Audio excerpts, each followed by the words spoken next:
Like literally a couple of days ago, my daughter was like, we were hanging out and I was getting ready to leave because I just went up to San Francisco. And she was like, Mom, I'm going to sleep. And I said, honey, can you help me pack? And she was like, Mom, I just want to go to sleep. And I was like, I know, but you're never here. And every time that I've packed without you, I forget something.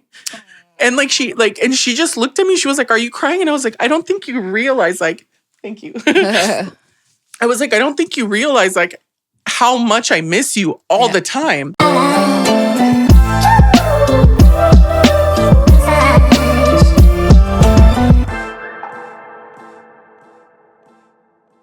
Hey, you, if you're watching this, subscribe. I know you're watching because we have the analytics and a lot of people that watch us are not actually subscribed to our YouTube channel. So subscribe and like at the Geena the Latina Show on YouTube, on Instagram, Facebook, TikTok, at the Geena the Latina Show. Let's get back to the show. So I love when I have my friends on the show. As you can see, I have a bottle of tequila. And when we first started the show, Claudia, it was going to be called something else. And it was meant to be like after hours, after work, let's grab a drink, friend, have a conversation. As we started bringing on guests, no one wanted to drink with me. So You bring my friends. Exactly. So you're now the third person. The first person was when we had my boyfriend on as a guest, right? And then we had my friend Eileen. And now you're the third person who immediately you're like, let's have a shot. Are we doing shots or what? We're doing shots. So we got grandma over here. This stuff is so good. At any point during, it is so good. At any point, if you want another one, just grab the bottle and pour it. Okay. And then I'll pour me one too. The conversation's going to get real saucy. To a good show. Mama. Yes. Yeah. So good. That's so good.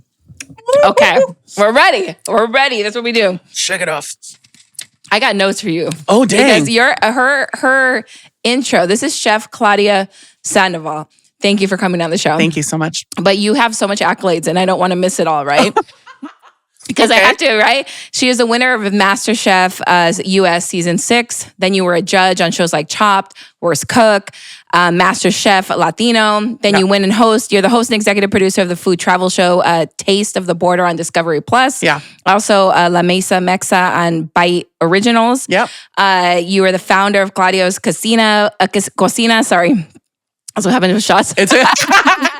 You've had brand deals with like Coca-Cola, Disney. You published a best-selling book, Claudia's Cocina, Taste of Mexico.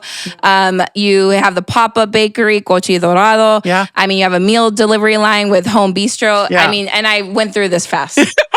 And this is like a mini version, right? Yeah. So your career is just unparalleled. So, friend, congratulations on all that. Thank you. I think sometimes you don't. I'm not you, but I think we in general, we don't give ourselves credit for everything we've done. Yeah. And we're not, she's done a lot of podcasts and we talked about this. You've done a lot of podcasts where you've talked about your career and we'll talk about that a little bit, but I want to get into a real conversation with you since you're my friend. Since we started with shots. Let's talk about your career a little bit though. So when did this career start? Like how many years has it been? Did all that come up?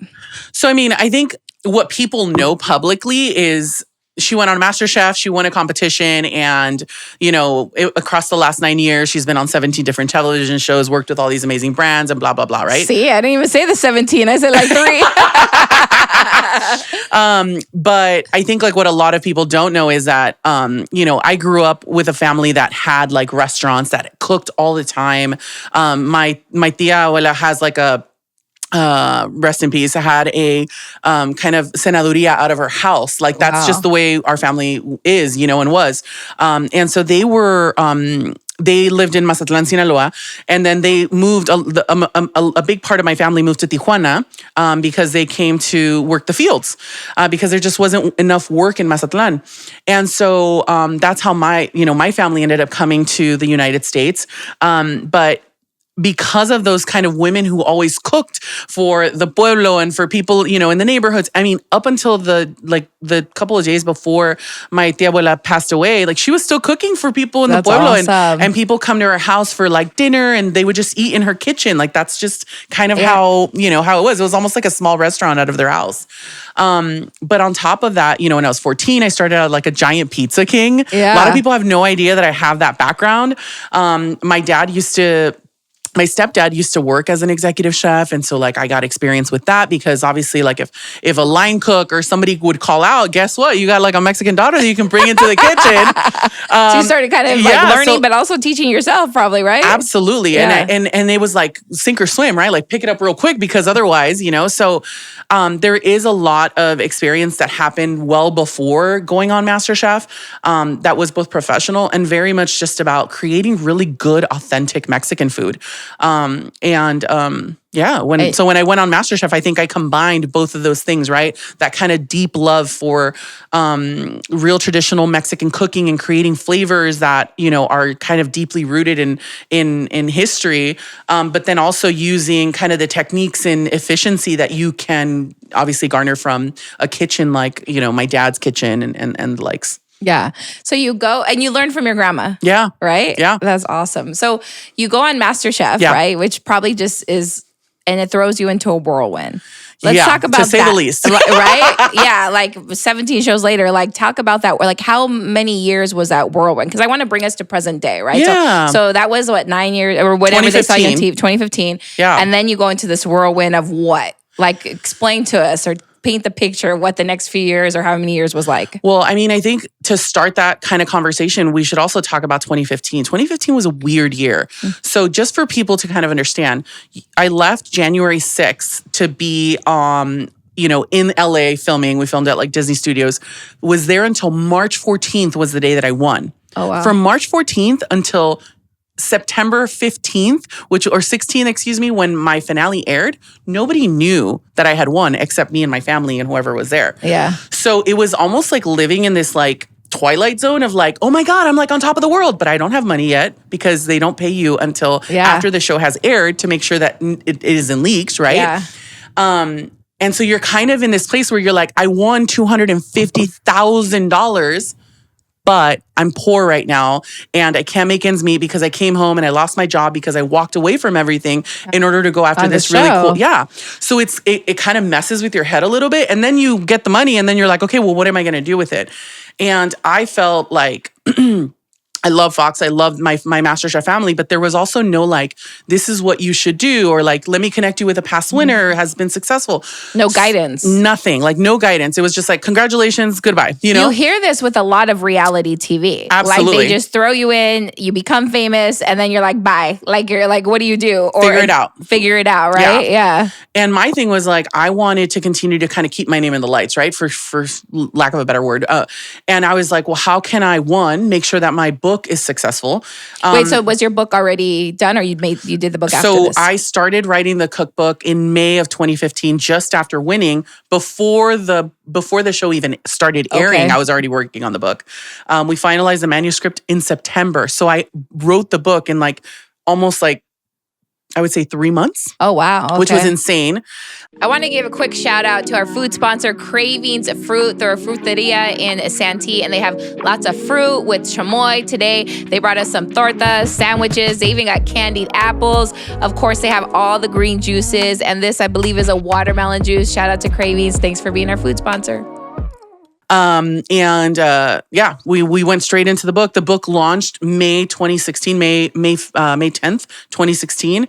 And my goal was like, well, can I take this money and find a way to reinvest it in order to make sure that it's successful? And I think that single decision of reinvesting in myself and in what I believed in was probably the single most kind of like catalyst moment, because that my cookbook going bestseller gave me a lot of opportunities. Suddenly it was like, well, MasterChef Latinos was like, well, let's talk about this girl. She's got a best-selling cookbook. Like, obviously she's got this huge following. Like, people are loving her. Like, maybe we should consider her. So then my first really big gig after was actually Worst Cooks in America. I wasn't one of the worst cooks, to be clear.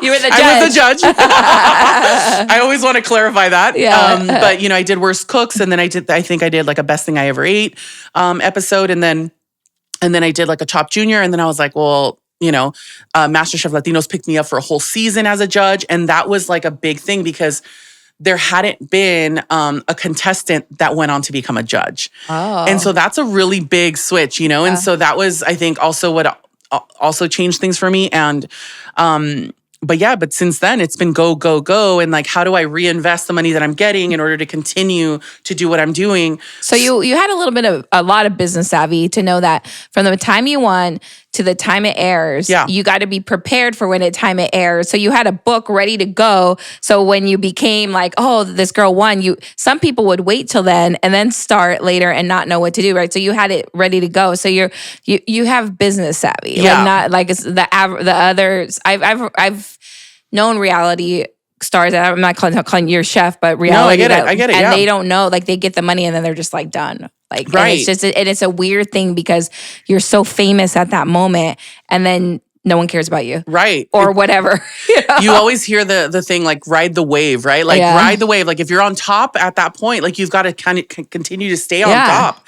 And so my goal was like, how do I continue to stay here so that people continue to remember me and so that I can continue to kind of build a brand? Before I went on MasterChef, I used to work for an advertising agency. Okay. So that helped a lot. Yeah. I was in an integrated marketing agency where we had all of the things. We had social media, we had digital media, we had graphic designers, we had, so I like even hired my graphic designer and my creative director to like help me with my book so that my book looked good, so that my, everything like I reinvested a lot of my money in making sure that things were successful. And definitely best thing.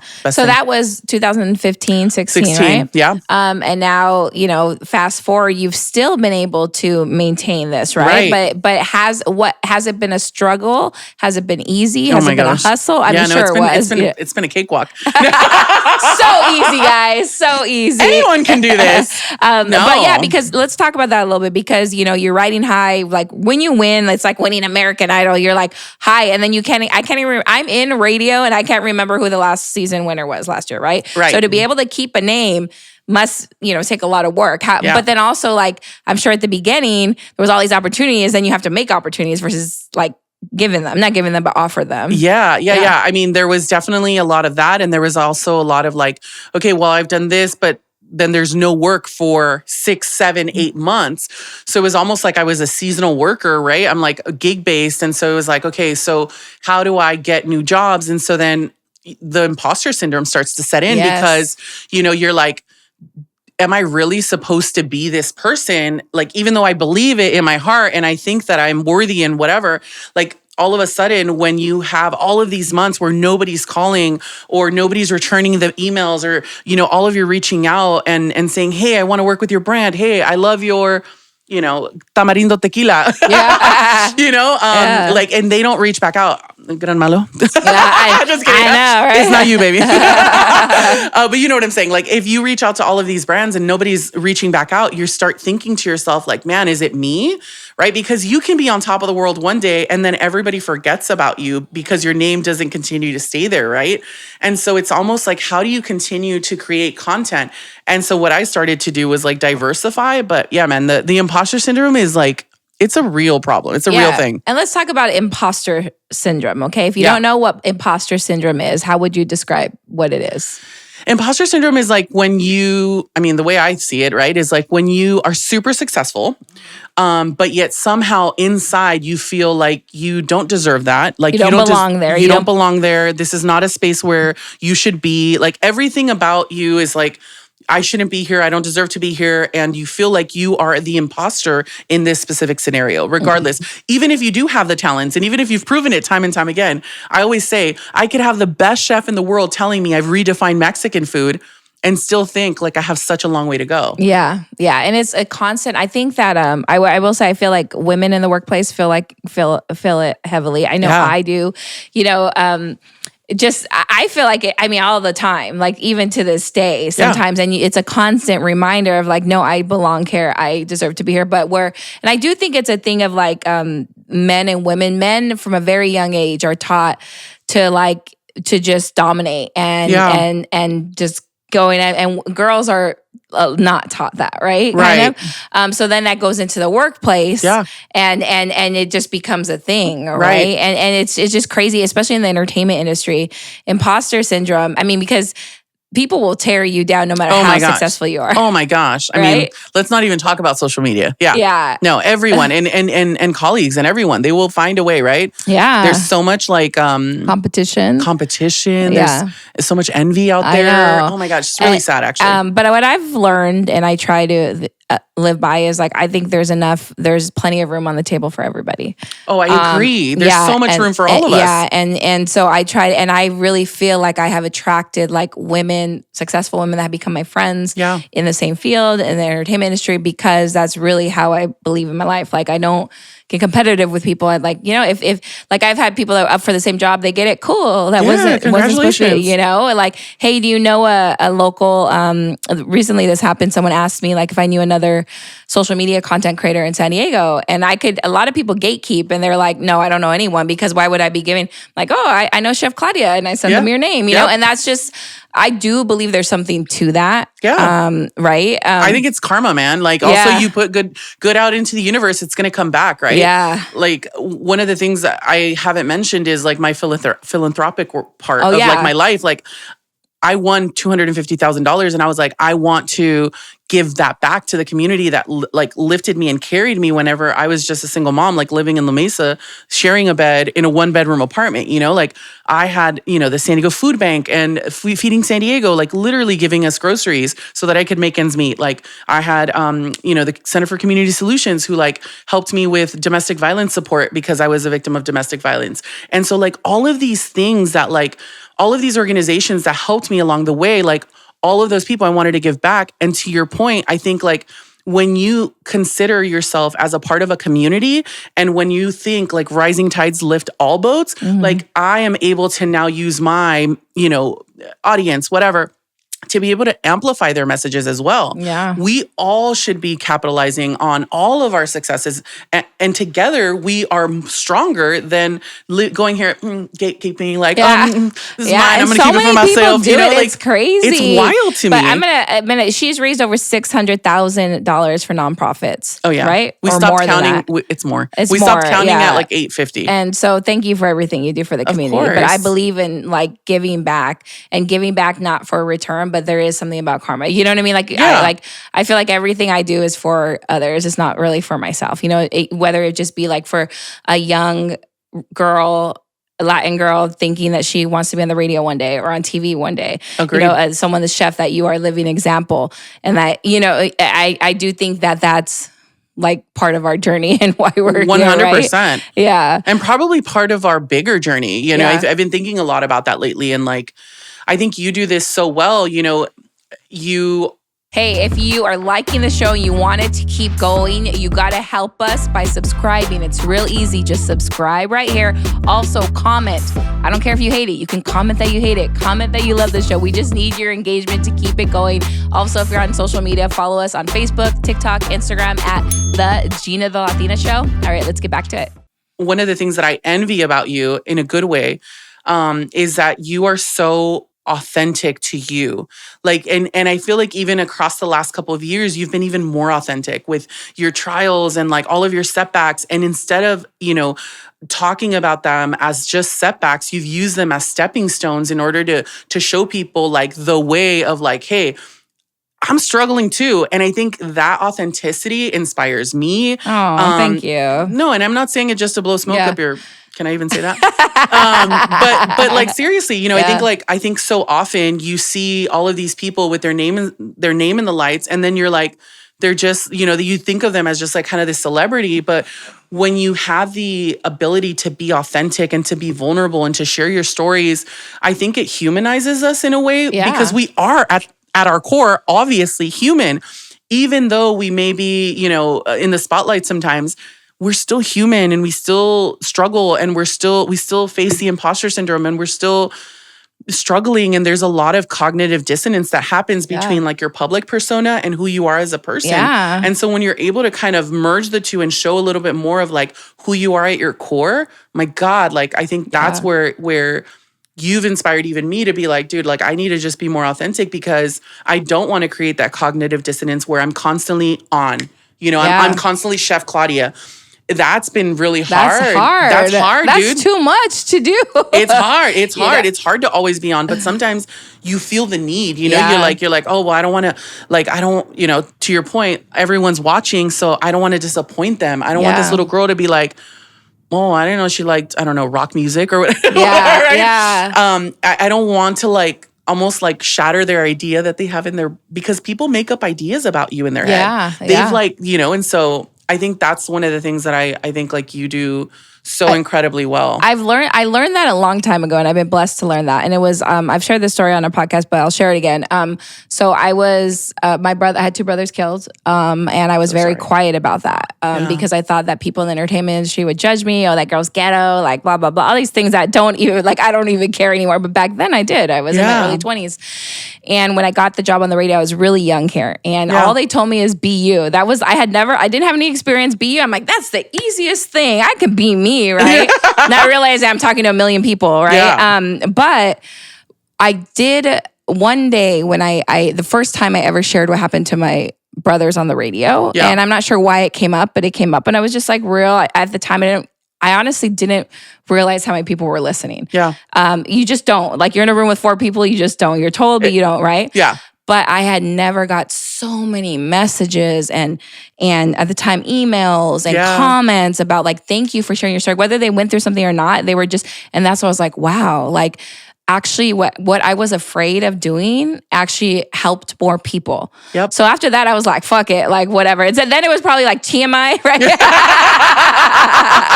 That's amazing. Yeah. But that's when I learned. And then, but even as your career goes on, then you start to morph into this Chef Claudia, Geena the Latina, like, and I have to always sometimes check myself because then I start to like, I wouldn't say I'm never inauthentic, but I do like, am not as authentic, right? And then I'm not as authentic, but like, you know what, why do I care? I'm going to share this with them. Who cares, right? And just always, but it is this weird world that we live in. Yeah. But I think people that are not in the spotlight live in this too, because you're supposed to put on the perfect image of like being the perfect mom or the perfect wife or the perfect this. And people are afraid to be who they are or share that little. Like, being a mom is hard. Being a working woman is hard. Being a stay-at-home mom is hard. Like, all these things are hard. Being a dude and not being able to share your emotions is hard. All of it's all fallacies, right? It's all these like ideals. And especially with social media, I always bring up because my boyfriend follows this dad who's like the perfect dad, and he gets so mad. He's like, "There's no way he made pancakes like that for his family," and like all these things. And I'm like, dude, like we have to remember with social media, it even puts that more pressure to have the perfect birthday party, the perfect bachelorette party, the perfect wedding, like everything's, and that's not reality. It's not. You know? And so like we need to stop putting so much pressure on ourselves. And if we were just more honest, like I'm gonna be honest, I have a full head of hair and makeup right now because of Des. She's great, right? This is not what I look like in the morning, right? It's just like, but I think people appreciate that, you know? And whenever I've had honest, real conversations, that's what I'm about. I'm more like my love language. You know about love languages? A little bit. My love language is quality time. So I love to like, just like to me, like we've been trying to meet up for lunch for like ever, but this is our lunch right here. This is our lunch right here. This is our lunch right here, yeah. So I love like spending quality time and getting to know someone and getting to, know them. So I appreciate you for like, being so authentic. And then that's why I wanted to bring to the next thing, because I know a lot of moms listens to the show. Yeah. And I've had some friends that are dealing with empty nesters, right? And she went there. Since we're open, right? I'm like, hold on. Do we need makeup? I know, right? So empty nesters, and that's the thing, like when you're, you've had a kid at home, and then it's time for them to go to college or just go out on their own, they turn 18 or whatever, and suddenly you're found like you can tell me how you're found because you're going through that right now. Yeah. And it's been like so. Do we need a shot for this? I know, maybe actually. Yeah, okay. Yeah, I think I need a little liquid courage. Can we get a little makeup too, a little bit right here? Yeah, I mean, it's just like I've been really struggling because it's been interesting. Like it's been interesting with I don't even know where to start, man. Okay. First of all, I think having an 18-year-old is hard. It's hard. It's hard. Like I'm a young mom, right? I had her when I was like 21, 22. So like to have an 18-year-old at 40 is like, how do I have an 18-year-old? That's like a little weird. Because I don't feel like, I know it sounds silly, but like I don't feel like a complete adult. Yeah. I'm not that responsible. I'm not that responsible all the time. Yeah. But you start to realize that like suddenly you're in this place where it's like my kid's going off to university and I'm like, wait, and then now I'm by myself 24 hours a day, 7 days a week, having had this kind of super close relationship with my daughter who, it was just me and her for 14 years. Yeah. And so I feel like I lost my best friend. Like, yeah, so she moved out of, should we take this real quick? Yeah, let's do it. Yeah, let's do this. Cheers. She fixed it though. You want a little bit of makeup here? Yeah. Come hook my girl up. I'm like, I was sweating. It's hot in front of you. And then with shots? Can you put the AC down a little bit? Shout out to Des. This is my makeup artist, but she does all the makeup and hair for the shoot. And yes, we pause for makeup because why not?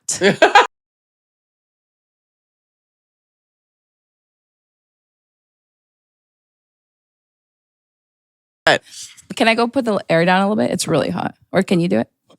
Turn the air down. It's hot. It's in the hallway. He means like turn up the AC so that it's. Oh, wait, make it colder. Make it colder. Okay, so we're still rolling, right, Drew? Okay, so let's get to it. So your daughter went to college. Yeah, she's 18, and so this was the first year of her college or no? This is her first year, so this is freshman year. Okay, my daughter has never lived like essentially outside of the home, so it's like. She's now gone from being like an only child, living with only her mom, to like being in a dorm with 3 other like students essentially who are completely different, who like to party. She's nothing like me. My daughter's like super introvert, doesn't like to party. And so it's even a hard adjustment for her.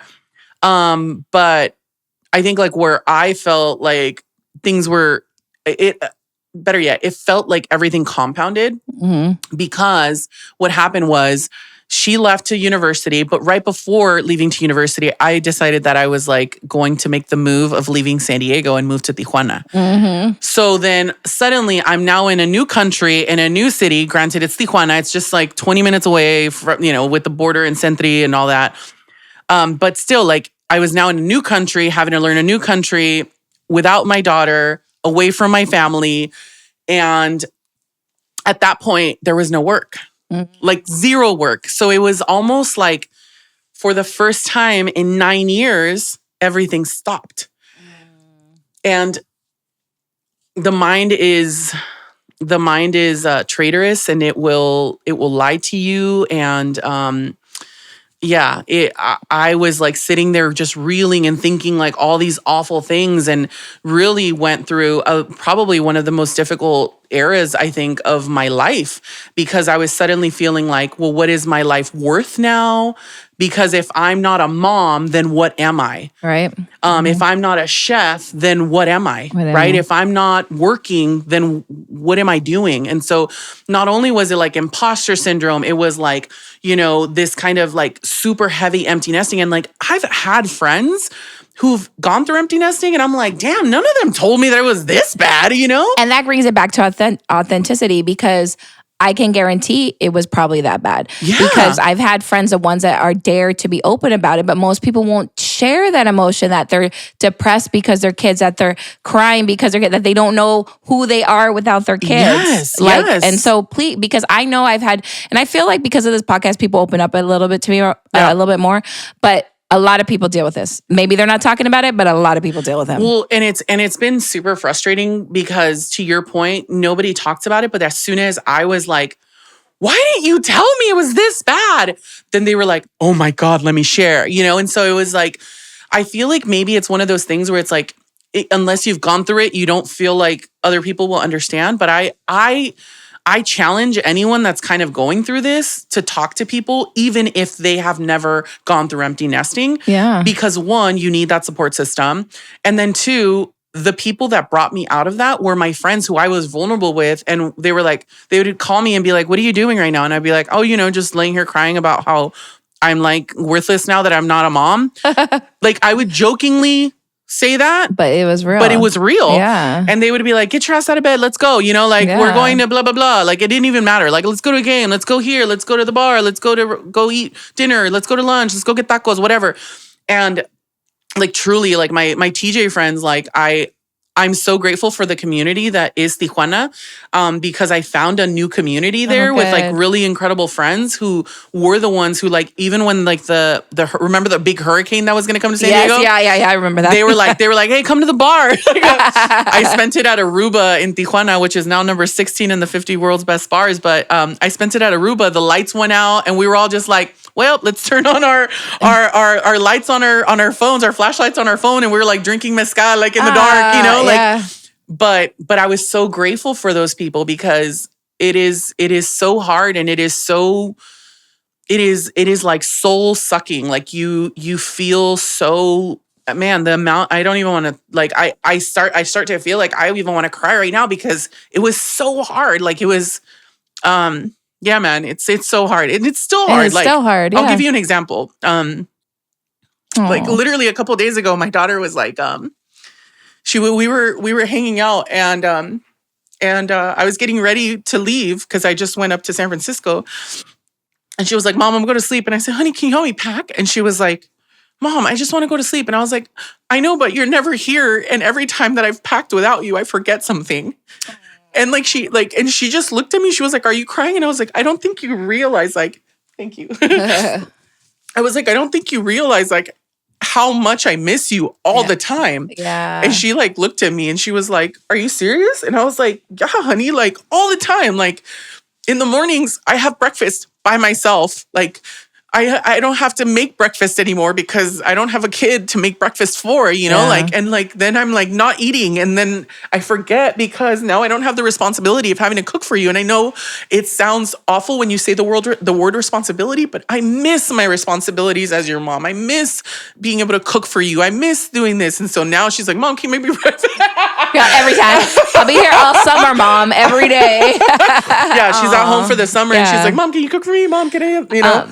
But yeah, man, it's real. It's like, real. It's a very real thing. And it's something as simple as like, can you help me pack? Because if you're not if we're not doubling back and we're not like, you know, you're not checking me like, oh, did you remember to pack your whatever, toothbrush, you know, your toothbrush, your powder, whatever. I would always forget something. Like every single time that I've traveled, through like the past year that she's been gone to school for the first year, like I've been like, oh man, now I have to go to Target to go pick up hairspray, you know, because I forgot it because my little sidekick was gone, you know? Yeah. And so it's rough, man. And you're it's going really through it rough. right now. I'm still going through it. Yeah. I mean, it would be a lie to be like, no, I'm like, good. She's home right now. And I'm like, I feel guilty to your point. Like I feel guilty because I'm like going to San Francisco and leaving her behind, but I got to work, you know? I was like, somebody's got to pay for this university, girl.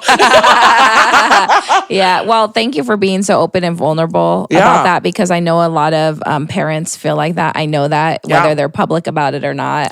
People have shared with me privately, like they don't, you know, and to coming, I wanted to bring it back. So you're dealing with that, but then also your work, you said it was like kind of at a stall, which you always have stuff to do, but like a stall. Yeah. So you're finding out like who is Claudia Sandoval, not Chef Claudia Sandoval. Right. That's where you're at right now. Right. Right. I mean, that's why the big change to the hair, right? Like that's why it's like, hey, you subscribe right here at the Geena the Latina Show. Subscribe and make sure you follow us on social media on Facebook, TikTok, Instagram at the Geena the Latina Show. All right, let's get back to it. You know, I part of me feels like it's like almost like a separation from Chef Claudia in order to get back to Claudia, just Claudia, right? Chef Claudia is the brand with the red hair and like, you know, obviously all of the things and all the accomplishments. That's what I was going to ask you about that. Like, do you feel like you always have to have red hair? Are you going to have red hair forever? Well, I mean, no. I mean, and you're super spiritual. I'll tell you a story. I did a cord cutting ceremony. Okay. Oh, that's great. Yeah, with like a psychic, and it was like guided meditation is essentially what it is. And so you know, I was like laying down, and he was like, turn on a candle and blah blah blah whatever. And so in the cord cutting ceremony, it was like, okay, your old self is walking away. You've cut the cord. That person is walking away. And where I live, to get out of the house, you have to go upstairs, right? Because my bedroom is like downstairs. And so the old Claudia walks away, and then it's like, okay, now turn around and look at yourself, right? Because your spirit is supposedly like outside of your body. And when I turned around and looked at myself, my hair was dark brown, like my original natural dark brown, like Mexican color. And I was in such a shock that I like fell out of meditation, and the candle exploded. like the glass around the candle exploded. Yeah. That has never in my life, I've never seen that happen. And the psychic was like, what happened? And I was just like, oh, because the phone also went dead.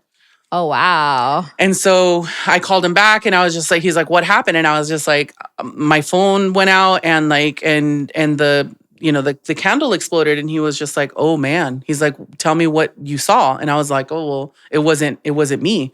I said, oh, it wasn't me. But it was you, right? But you thought it wasn't you because it's been so long. Yeah, right? because in my head, me was Claudia with the red hair. And so I was like, it wasn't me. It was like a 25-year-old Claudia with like long brown hair. And he was just like, oh, so like you're getting back to yourself. Mm-hmm. And then, so anyway, we had a whole conversation. He was like, the energy that you released at the shock after seeing yourself was what exploded the candle and turned off the phone. Crazy. It's like an energy release. That's crazy. And so I know you believe in that kind of stuff. I've done cord cutting. If you haven't done cord cutting, maybe we'll do a whole episode on that. But pretty much they're cutting cords. You develop all these cords like from people, from experience, from things, and you're cutting that to bring yourself back to who you are, which is usually in child form. Yes. You know? And so, but you didn't even recognize that child because it had been so long. Yeah. That's crazy. I know. It was wild. It was wild. Wow. So yeah, man. I love that you're doing that though. Like, and I'm trying, man. And that's what therapy, you know?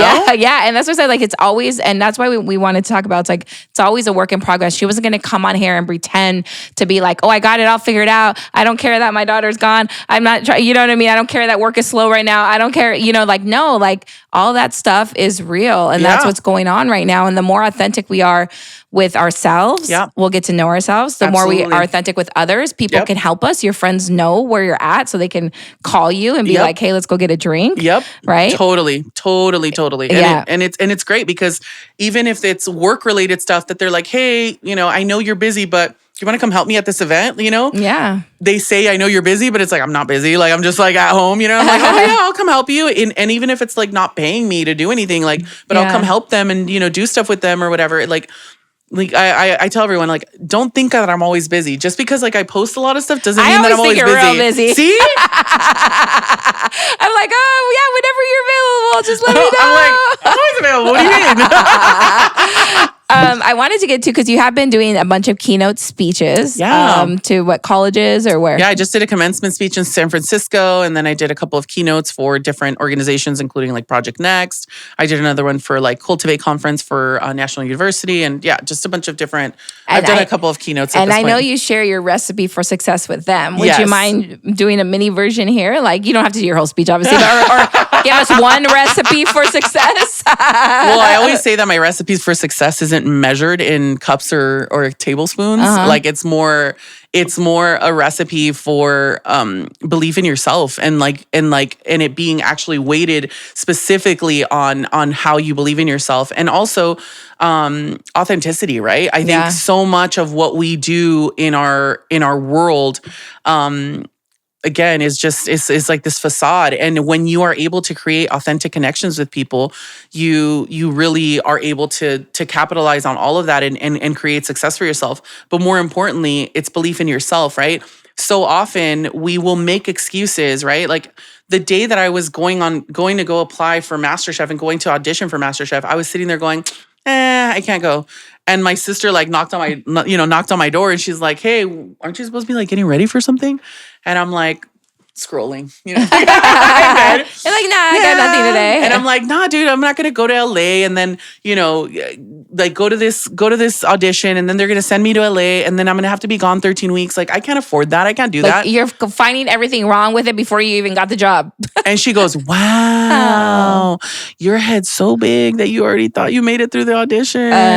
You know, that's like, that's real sister. Yeah. Well, a lot of people do that. You find out, you come up with everything, a why not. Every excuse. And you're not even there yet. I always say, like, get there. Like, just one step at a time. I feel like when opportunities presented themselves, go with it. Yep. Say you did get Gwen and cast and then you decided no, then make the decision then. Agreed. But we're not even there. You're still in your bedroom. What are you talking about? Exactly. You're just scrolling Instagram. What are you doing? You know? So yeah, I think that believing in yourself and like, yes, believing in yourself, but also staying humble enough to recognize that like, you still have to take that first step, right? You still have the courage. You still have to have the courage to like say like, I'm going to try to do something that's like really a little bit different and maybe going to be uncomfortable and going to put me in an uncomfortable situation. But then on the flip side of that, whatever's meant for you will be for you. Yeah. And I always say that like, you do not go anywhere without growth, and growth is not comfortable. No. Like you have to be uncomfortable to become better as a human being in work and whatever. Like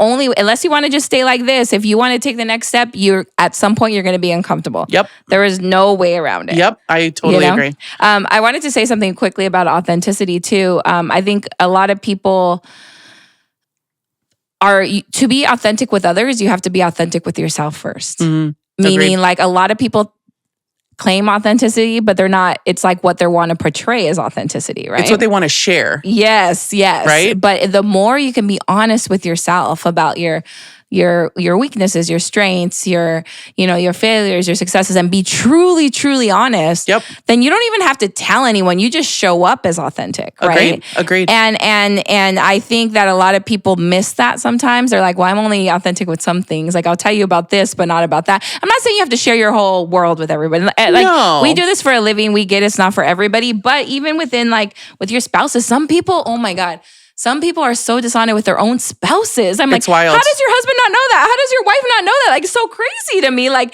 they do not know a whole part of you, right? Yeah. One of my biggest parts of some of the keynotes that I've been doing is I've been offering a challenge, right? And just in terms of authenticity, it's like I challenge you to stop the automatic and start the intentional. Mm-hmm. So the automatic, an example of the automatic is, how was your day? Today actually it's been great. This is great. Yeah. It's great. It's good. Yeah. Right? Yeah. The intentional, how was your day? It's been great. The intentional, like, like how was your like how actually was your day, right? Like you want to hear a response? So the point is, for example, ask me. Okay. How was your day? It was great. Oh, that's boring. How was your day? Well, let me tell you, girl. It was an hour and a half in traffic. It was an hour and a half at the border. I'm sweating up a storm. Okay. I'm hungover. Yeah. Like all of those things, you would be so surprised if instead of being automatic and responding with automatic responses or what you expect small talk to be, even if it was just, you know what, today's not been great. Yeah. And that person will be like, wait, what? Like instantly. Because everyone expects just, oh, good, and move on. Oh, everything's great. Yeah. How was your weekend? Good. Yeah. Really? Really? Didn't do anything fun? So like, I challenge you to, answer with intention instead of automatic. What if the person that asks isn't really trying to hear your authentic answer? That's fine too, that's right? On them. Yeah. Or maybe you're like, I don't like Becky at work or whatever, that's fine too. Yeah. But you don't. But that's a good challenge. Yeah. But even with your friends, right? Or when you're with your family or your mom or your spouse. I would say ask with intention too. Yeah. How many times we just say random, like, how are you? But we're not really trying to hear it. Right. So like really ask with intention. Yeah. Too, if you're actually trying to listen to somebody, then ask them for real. Right. Yeah. But if not, then just be, hi. Good to see you. Hi, Becky. So, Chef Claudia Sandoval, what is going on? What do you have coming up in the works, or nothing, or just working on yourself? Is there anything? Pretty much, do you want to plug anything right now? Because it's your time to plug, or not? Your Instagram. Yeah, I know. I don't have any. Also, you don't have to have anything to plug. I don't have a lot of really big things coming up. Well, I'm lying a little bit, but you can share. I have a cookbook that I'm working on right now. Is this imposter syndrome? You're like downplaying yourself. It's just like it's not coming out within the next. I don't know. No, we're manifesting it. It's coming out now soon. By the time this airs, it may be. Maybe you're not wrong. Okay, so tell me about this cookbook. Yeah, so I'm writing a cookbook called Taco Nation, which is so it's going to be tacos throughout the nation of the United States, and how essentially everyone has taken the taco and made it their own. Yeah. And what inspired it was a cheese curd taco that I had in Wisconsin, and I was like, this is the best, smartest thing ever. Cheese curd taco? Cheese curds. So they bred the cheese curds, like deep fried cheese curds, and then they made it almost like a fish taco. Oh, and I was like, this is genius and so vegetarian. Will it have recipes from all Yeah, so it'll be a cookbook. How many different tacos are there? I'm Southern California born and raised. Are you ready? There's a lot of tacos. There's a lot of tacos. Did you travel for all this? I have been traveling, right? So I just was like taking inspiration from all of these different ones. Oh, that's gonna be great. From Texas barbecue brisket tacos to like to ribeye shawarma tacos, to curry tacos, to a banh mi taco, and on, right? Like there's so many. I mean, I even have like a dessert taco. A dessert.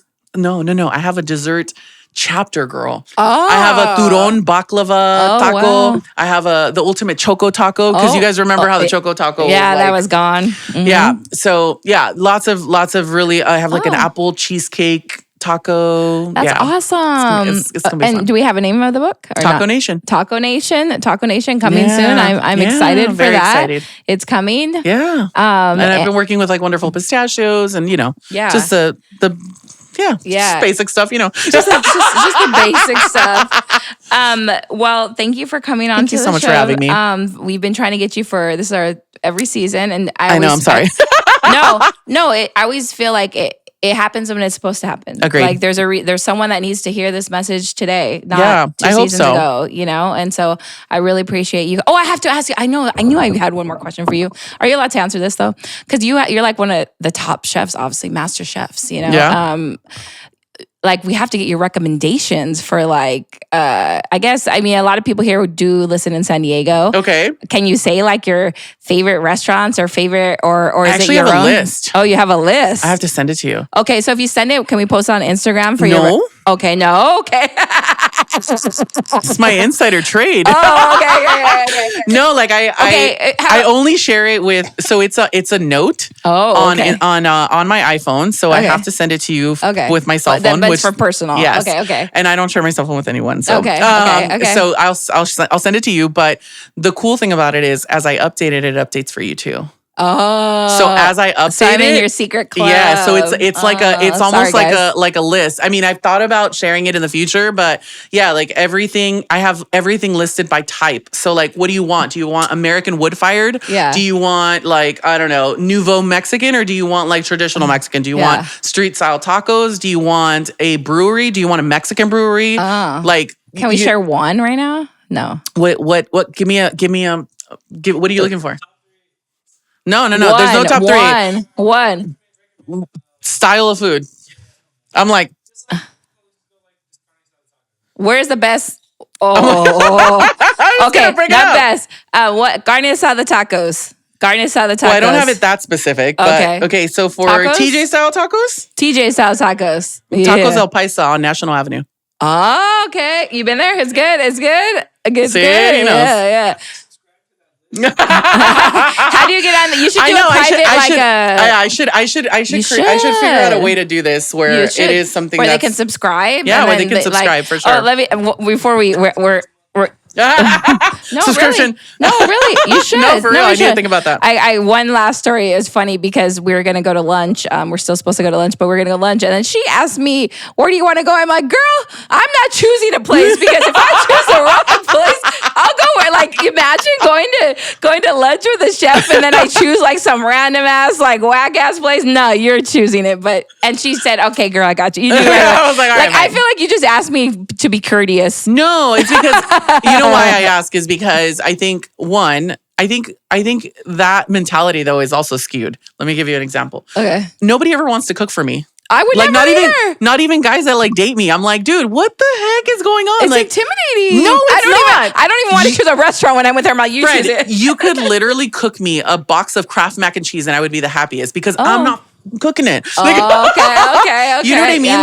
The fact that I don't have to cook is like, that's like the best thing ever. I always have to cook and the expectation is that I always cook. So if you have any chef friends or anybody in the culinary industry, cook for them. You have no idea how much. We appreciate it. So when you're gonna come over next time, my boyfriend Adrian is gonna barbecue for you. Yes, I've seen that he barbecues. I'm down. And I love barbecue, but I don't like to barbecue myself. Yeah. I can grill like meat. I'm obviously carne asada is like my jam, but I'm not like a rib person. Like I do like whole hog and whole animal stuff. Yeah. But I'm not a barbecue person. Like it's just not my thing. Like it's if I was to say like what's my weakness, probably barbecue. Okay. And like American barbecue. It's just I'm Mexican. My boyfriend got you on the barbecue. Not me. My boyfriend got you. I'm down. Okay, where can people follow you on Instagram? Yeah, Chef Claudia Sandoval. Yeah. At Chef Claudia Sandoval. Yeah. And Chef Claudia's Cocina and Chef Claudia Sandoval on Facebook, if anybody's still on there. My Facebook page got hacked, by the way. Did it? Yeah, it's so sad. They're posting naked pictures of girls right now. Stop it. Yeah, this morning. I was like, it's not me. But they did get me to almost 1 million followers on Facebook, whoever hacked me. Wow. But it's like, not me. Anyways. I'm almost to 1 million followers on yours are Facebook. real. I'm like 930 or something. Look at you, girl. Yeah, the most followers. I love you. I love you too. Right, thank you so much for having me. Thank you.